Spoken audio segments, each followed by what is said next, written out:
এখন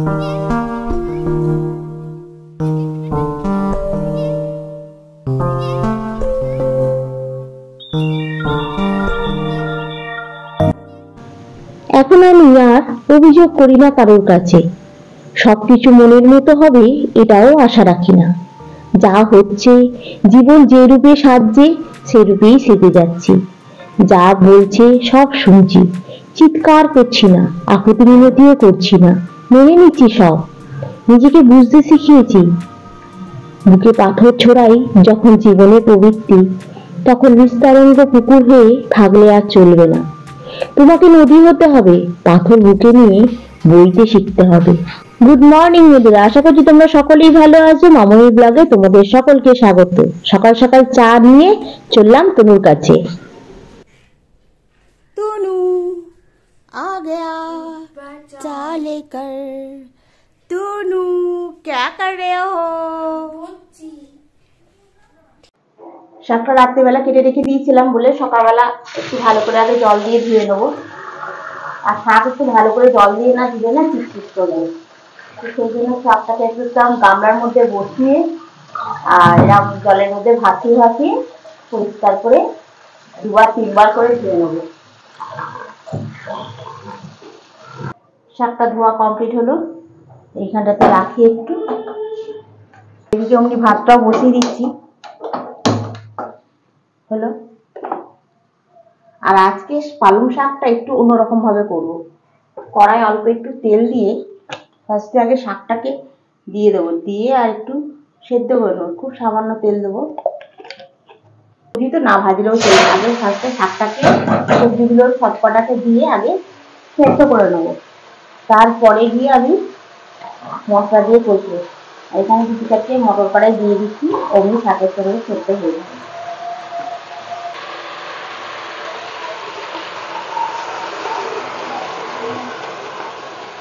এখন কিচ্ছু দেবো না, এটাকে চাপা দিয়ে দিচ্ছি।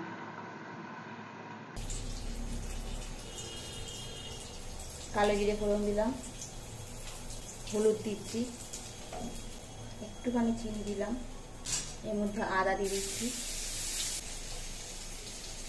জিরে,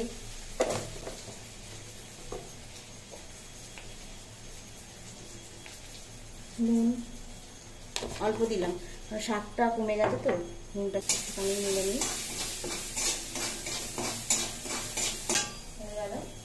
এর মধ্যে এবারে শাক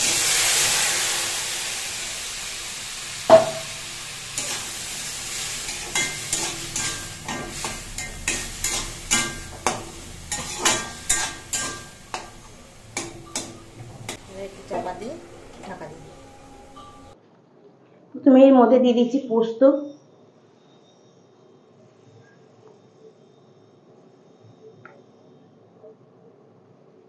তার সঙ্গে দিচ্ছি বাদাম,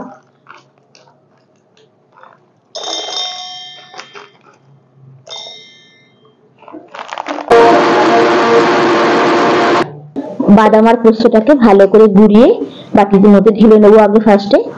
এরপর আমি একটু মুড়ি গুঁড়ো ঘুরিয়ে নেবো, কারণ খুব বেশি মুড়ি দেবো না, ওই 1 মুঠো দেবো আর একটু অল্প দেবো।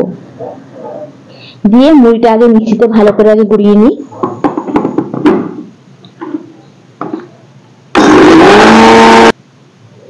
এই যে দেখলে মুড়িটা পুরো ভালোভাবে গোড়ানো হয়ে গেছে একদম মিহি করে। এটাও আবার এই প্লেটটার মধ্যে ঢেলে রেখে দেবো। আর আগে যে বাদাম আর এটা গুঁড়িয়ে রেখে দিয়েছিলাম না পোস্তটা, ওটা আমি আবার একবার মিক্সির মধ্যে দিয়ে এটার মধ্যে অল্প একটু জল দিয়ে এটাকে ভালো করে আগে বেটে নেবো। খুব বেশি জল দেবো না, মোটামুটি একটা জল দিয়ে এটাকে ভালো করে যেমন পোস্ত বাটে কাদা কাদা মতো করে ওরকম করে বেটে নেবো। ব্যাস, বাটাটা আমার কমপ্লিট হয়ে গেল। আর মিক্সিতে পোস্ত বাটলে কি হয় বলো তো, চারদিকে লেগে যায়। শিলনোড়ায় বাটাটা খুব ভালো। আর মুড়ি গুঁড়োটা এর মধ্যে ঢেলে দেবো। এর মিক্সটার মধ্যে অল্প করে জল দিয়ে ভালো করে মিক্সিটাকে ধুয়ে নিয়ে এই জলটা পোস্তর মধ্যে দিয়ে ভালো করে আর কি এটাকে মিক্স করে নেবো, মানে মুড়িটার সঙ্গে। এর মধ্যে দিয়ে দিলাম কাঁচা লঙ্কা আর দিয়ে দিলাম সর্ষের তেল আর নুন। এটা খালি ভেজে নেবো। কড়াতে তেল গরম করে আর এটাকে ভাজতে দিয়ে দিয়েছি। যেমনভাবে বড়া ভাজে ওইভাবে ভেজে নেবো। আর প্রত্যেকটা ভাজা একদম মচমচে খাস্তা হবে। খুব সুন্দরভাবে ভাজাটা কমপ্লিট হয়ে গেল আমার। বাসন মাজা কমপ্লিট, এখানে রান্না কমপ্লিট, এখানে গ্যাস ফ্যাস সব পরিষ্কার করে মুছে নিয়ে নিয়েছি। এরপরে যাব স্নান করতে। এই ফলটা নিয়ে যাচ্ছি, ওখানে গিয়ে টিফিনে খাবো। আর তনুর জন্য 2 পিস পেয়ারা কেটে রেখে দিয়ে গেলাম। আপেল আছে ফ্রিজে, ও বার করে খেয়ে নেবে।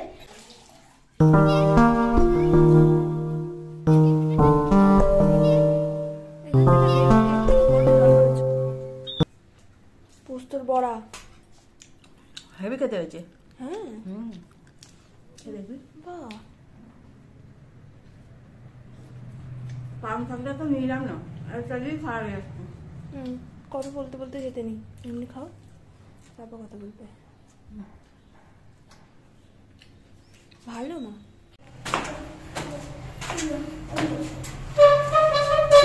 বাজারগুলো নিয়ে উঠতে পারিনি তনু, তাই নিচ পর্যন্ত সিঁড়ি পর্যন্ত এসে বাজারগুলো নিয়ে আমার উপরে উঠলো। রেখে দাও ওইখানটাতে। হ্যাঁ ঠিক আছে থাক। আর এই অফিস থেকে এসে ফোনে কথা বলতে বলতে মায়ের সাথে একটু কথা বলছি। তারপরে আবার যাব রান্নাঘরে। রান্নাঘরে গিয়ে আবার রান্না আছে, রান্না করতে হবে, বাকি অনেক কাজ আছে। রেডি হয়ে গেল আজকে বিট গাজর আলু আর বাদাম দিয়ে তরকারি।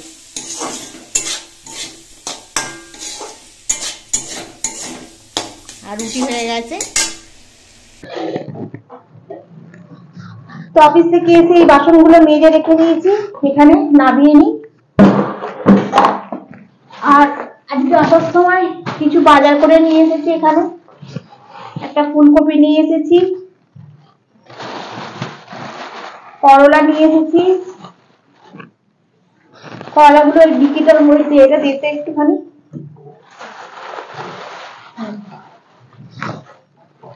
এটার মধ্যে গুছিয়ে রাখবো।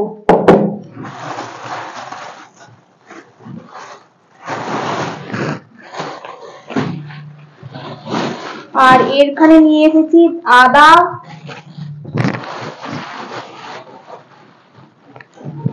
আর 1 কিলো পেঁয়াজ।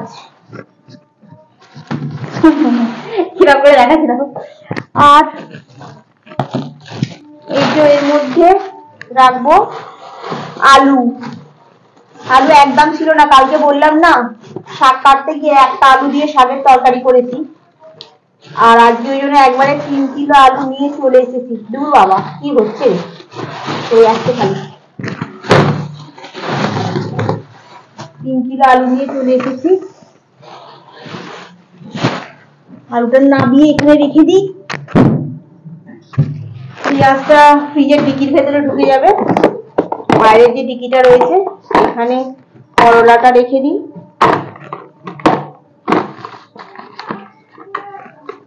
তাড়াতাড়ি কাজ হচ্ছে। কালকে ভাবছি একটু করলা আলু ভাজা করবো, অনেকদিন করলা আলু ভাজা খাওয়া হয়নি। এবার চেপে গেছে একটু।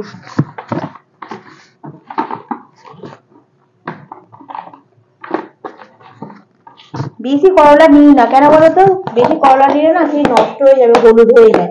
ওই জন্য আর তনু তো আমি থাকলে তবু খেয়ে নেয়, না থাকলে ও খায় না, ও পরেই থাকে। দুটো করলা আর একটা আলু দিয়ে ভাজবো। আর ফুলকপিটা নিয়ে এসেছি, ও কালকে একটু চিকেনও নিয়ে এসেছি। সকালবেলা কি করবো বুঝতে পারছি না বলে একটু চিকেন নিয়েও চলে এসেছি। তো দেখি কি করতে পারি, করলা আলু ভাজা আর চিকেনে কি করবো ভাবছি। তাই দেখা যায় কালকে সকালবেলা হোক কি রাত্রিবেলা ভেবে নিয়ে তারপরে কালকে রান্না হবে। এই রান্না করার ঝামেলাটা না খুব বিচ্ছিরি একটা, বুঝতে পারি না কি করব না করব। এই টিভিটার ভেতরে পেঁয়াজগুলো ঢেলে রেখে দিই। এই টিকিটার ভেতরে পেঁয়াজগুলো রইল। আর ফ্রিজটা খুলে এখানে এটা রেখে দিই। আর ফুলকপিটাকে এই টিকির ভেতরে বাজার করে দিই। হয়ে গেল। আর সেরকম আনাজ নেই ফ্রিজেতে।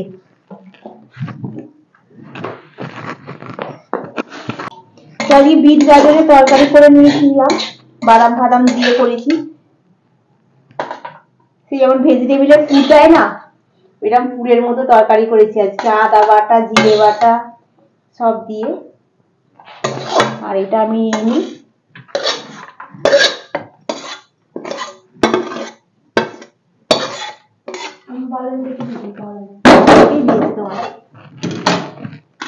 একটু লাগবে, বাদাম দেখে দিয়েছি দেখো। আচ্ছা, এখানে তনুর জন্য হয়েছে 2টো রুটি আর আমার জন্য হয়েছে 1টা রুটি। শাক খাক, এখন শাক খাও। তাহলে চলো খেয়ে নি। আর আজকের ব্লগটা এখানেই শেষ করছি। নেক্সট ব্লগে আবার তোমাদের সঙ্গে দেখা হবে। তোমরা ভালো থেকো, সুস্থ থেকো। Good night.